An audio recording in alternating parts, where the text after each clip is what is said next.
Sim, é exatamente isso que tu leu no título desse vídeo. Eu simplesmente larguei tudo para me dedicar às coisas que realmente importam. Vamos fazer um matcha e eu te explico como que eu vim parar aqui.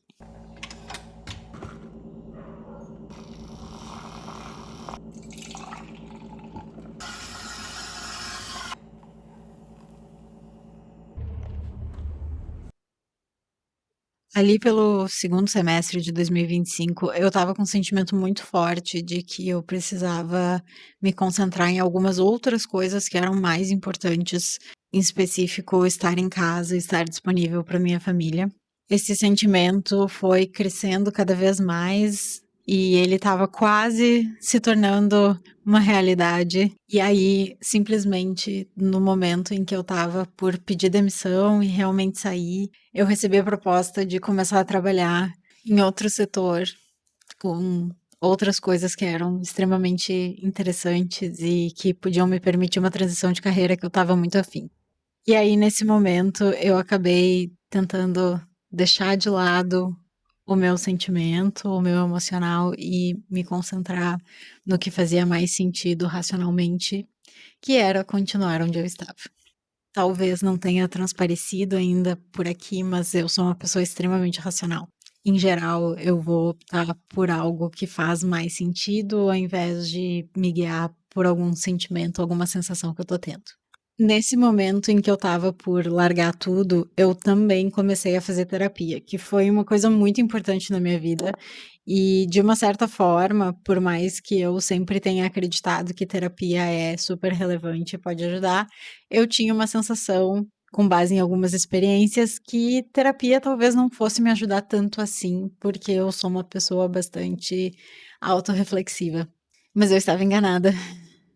Eu só não tinha achado a corrente correta de terapia para mim, que é a terapia cognitivo-comportamental. Fazendo terapia, eu descobri que todas aquelas coisas que eu achava que eram meio diferentes e estranhas em mim eram realmente diferentes e estranhas em mim. E a gente ainda não tem um diagnóstico 100% fechado, mas é bem possível que eu tenha um negócio chamado altas habilidades, que basicamente significa que eu sou uma pessoa que faz conexões de um jeito diferente, mas que tem umas certas dificuldades no aspecto emocional. Para surpresa de zero pessoas. Eu só não sabia que isso tinha um nome. E aí, com a terapia, eu comecei cada vez mais a ser eu mesma e abraçar as diferenças, porque eu entendi que essas coisas eram sim talentos e aspectos especiais que me tornavam uma pessoa diferente, que explicavam por que eu funciono de uma maneira diferente e que eu deveria explorar para tentar deixar a minha vida melhor e fazer as coisas que eu gosto de fazer. Só que aí, ao mesmo tempo, ser cada vez mais eu mesma fez com que cada vez fosse mais difícil conviver com as pessoas que não eram eu mesma. Porque eu gosto de resolver problemas, eu gosto de solucionar mistérios misteriosos, eu gosto de quebra-cabeça. Depois de um tempo que eu fiquei pensando e refletindo e fazendo conexões e entendendo como que eu funcionava, e a gente resolveu partir para tentar diagnosticar mesmo se é o caso de altas habilidades. Eu acabei então tendo várias sessões em que a gente fazia resolução de problemas, fazer conta mental, esse tipo de coisa, lembrar palavras. Eu adorava, eu adoro esse tipo de coisa.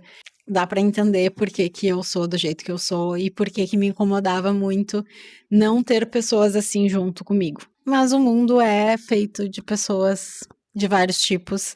Eu sei que eu precisava achar um jeito de me conformar e lidar com isso, mas para mim é bastante difícil estar nesse ambiente.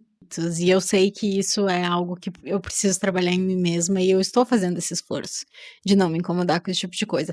Mas é assim que o meu cérebro funciona. Então, para algumas coisas isso é maravilhoso, para outras coisas isso é uma porcaria. E aí, no trabalho estava sendo uma porcaria. Mas aí chegou o mês de abril deste ano. Então, a primeira crise tinha sido lá por setembro de 2025, chegou abril deste ano, nesse contexto louco, e o meu único sentimento era de que não estava legal, e que eu precisava fazer alguma coisa a respeito disso. Eu também estava com algumas situações em casa que precisavam de mais atenção, e aí eu resolvi pedir férias para pensar na minha vida e tentar decidir o que eu ia fazer. Assim como diversas outras vezes em que eu tive ideias mirabolantes de coisas para fazer, para dar um 360 na minha vida. Sim, eu sei que não é 360 que volta, isso é uma piada interna, só para esclarecer. Eu sei que 360 volta para o mesmo lugar. Então, dessa vez foi um pouco diferente, porque dessa vez eu não tive uma ideia que envolvia coisas que eu nunca tinha feito. Eu tive uma ideia de fazer coisas com comida. Quem diria que a ideia de simplesmente cozinhar, sendo que eu adoro cozinhar e sempre gostei de cozinhar e tentei fazer conteúdo sobre comida por tanto tempo, poderia se tornar um trabalho de verdade, né?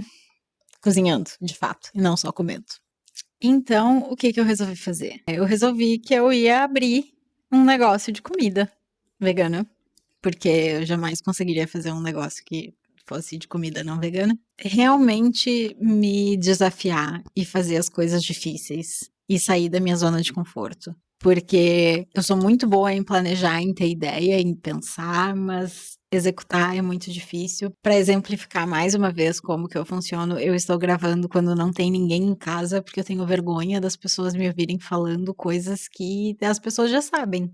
Que eu já falei. Eu não tenho vergonha de fazer isso num lugar onde tem um monte de gente estranha, mas eu tenho vergonha de fazer isso na minha casa. Porque é extremamente desconfortável. Então, eu decidi que eu precisava fazer e eu precisava me expor e eu precisava tentar. O que eu fiz? Eu fiz um bolo e fiz uma fornada de cookies e peguei uma mesa e fui pro centro da cidade tentar vender. Basicamente isso. Fazer isso foi muito difícil, foi fisicamente muito difícil. Tem um vídeo do Will Smith que ele fala sobre medo, e é esse sentimento físico de não faz isso, não seja idiota, não faça isso. E esse era o sentimento que eu tinha de só ir ali na praça, sentar num banco com uma mesa meio de qualquer jeito e tentar vender alguma coisa. E fazer isso foi a coisa mais difícil, mais incrível que eu fiz, porque mudou completamente tudo. Basicamente, eu tive apoio moral e companhia da minha mãe nessa tentativa. Fiz um exercício de conversar com pessoas que eu normalmente não conversaria, e porque eu não sou uma pessoa. Eu basicamente sou uma pessoa muito prática, muito pragmática. Então, coisas que não são produtivas são coisas que eu não faço. E aí, ficar jogando assunto pro ar é uma coisa, na minha percepção, extremamente improdutiva até o momento. E então eu não faço. E aí, tentando vender coisas, estando na rua, basicamente a gente tem que falar com as pessoas.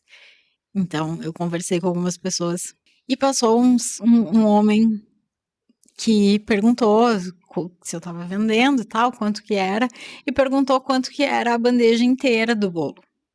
E comprou. Deu 2 passos, voltou e disse: Eu sou organizador num evento que vai rolar aqui. Isso era quarta-feira, o evento ia ser no sábado. Eu vou te ajudar. Eu vou te dar um espaço. Tu consegue uma mesa melhor e tal, vou te dar um espaço para tu vender no evento. E aí, ele me deu o telefone dele e não respondeu nenhuma mensagem minha até sexta-feira. Na verdade, nunca respondeu nenhuma mensagem. E eu fiquei naquele estado de será que é real, será que não era? Dei uma stalkeada, descobri que a pessoa era quem ela dizia que ela era. E decidi que ia ser muito mais difícil alguém me rejeitar se eu levasse todas as coisas que eu tinha prontinhas para vender. E foi assim que eu fiz uma banquinha e vendi vários bolos de pote e cookies durante um sábado inteiro. E decidi que era isso que eu precisava fazer. Que esse era o sinal. Eu brinquei que se eu vendesse R$ 100 nas minhas férias, eu ia me demitir. E eu vendi mais do que R$ 100 nesse evento. Então, eu precisava me demitir, óbvio. Mas aí eu não tive coragem. Quando eu tive que voltar, eu tive conversas importantes, mas eu não tive coragem de realmente me demitir e sair com um sentimento de que eu tinha escolhido errado, de que eu deveria realmente ter ouvido o meu sentimento e saído. Esse momento de retorno das minhas férias foi numa quinta-feira, e aí na segunda seguinte aconteceu algo que, de novo, foi um grande sinal de que eu deveria desistir e ficar em casa e me dedicar para aquilo que era mais importante, que era estar disponível para as pessoas. E aí, dessa vez, que já era a terceira vez, o terceiro sinal que eu estava recebendo, eu não podia ignorar, eu não podia racionalizar e tentar fazer outra coisa, eu precisava testar isso. Eu penso muito em experimentar coisas, em ver se funciona, em colher evidência. Eu sou uma pessoa muito da prática. De todas as coisas que eu tinha tentado, essa não era uma delas. Eu não tinha tentado simplesmente largar tudo e me dedicar. Então fazia muito sentido que eu fizesse exatamente isso, que eu largasse tudo para me dedicar. E hoje, um mês depois de ter tomado essa decisão, de ter feito essa mudança, eu tenho certeza absoluta de que ela foi a decisão correta e que era exatamente isso que eu precisava fazer. As coisas não ficaram magicamente melhores, mas elas nunca vão ficar. Tudo envolve muito trabalho, mas eu sei que hoje eu me sinto muito melhor, muito mais tranquila, muito mais confiante, tendo tomado aquela decisão há um mês atrás e estando aqui agora. Quanto ao meu negócio, eu opero muito pontualmente com algumas encomendas, mas eu estou me organizando para que isso se torne efetivamente um negócio. Precisa fazer algumas mudanças, algumas coisas numa parte da casa e isso vai demorar um pouquinho ainda, talvez mais um mês. E eu tenho certeza que isso vai dar certo no ritmo que for necessário, mas que vai funcionar. Esse ano ainda tem muita coisa para acontecer. A gente recém tá no dia 1º de junho, gravando esse vídeo. Vai ter a minha terceira maratona, que eu tô começando o ciclo hoje. Tem muita coisa para rolar ainda. Nada mais justo, agora que eu tenho muito tempo vago, registrar tudo isso por aqui e compartilhar, porque eu imagino e eu acredito muito que existam outras pessoas por aí que têm esse mesmo sentimento que eu tinha, que têm muito medo e receio de decidir fazer coisas diferentes, de arriscar, de mudar. Eu não acho que eu sou especial por isso. Eu acho que falar sobre isso nessa condição que é muito privilegiada, porque eu tô podendo fazer isso, mas nessa condição de mulher de 37 anos que meio que passou muito tempo da vida sem saber o que fazer, que tomou algumas decisões meio bagunçadas, mas que quer corrigir, que quer fazer alguma coisa que realmente faça sentido, que vale a pena. Acho que mostrar isso, mostrar essa vulnerabilidade, talvez, é algo que é importante e que pode ajudar outras pessoas. Ou talvez não, talvez seja só coisa da minha cabeça, mas eu realmente não acho que eu tô sozinha nisso. Então, se te interessa acompanhar para ver o que que vai acontecer, como que isso vai terminar, se vai dar certo, se vai dar errado, as tretas que vão rolar, te inscreve aqui no canal, me segue nas redes, que com certeza eu vou me esforçar. Eu sei que eu já falei isso e não fiz, mas agora vai ser diferente. Eu quero muito compartilhar essa jornada contigo. Obrigada por ter assistido o vídeo até o final. Caso tu tenha assistido, deixa aqui embaixo um comentário de incentivo, talvez. Ou conta a tua história se tu também teve uma situação parecida. E eu te vejo no próximo vídeo. Tchau!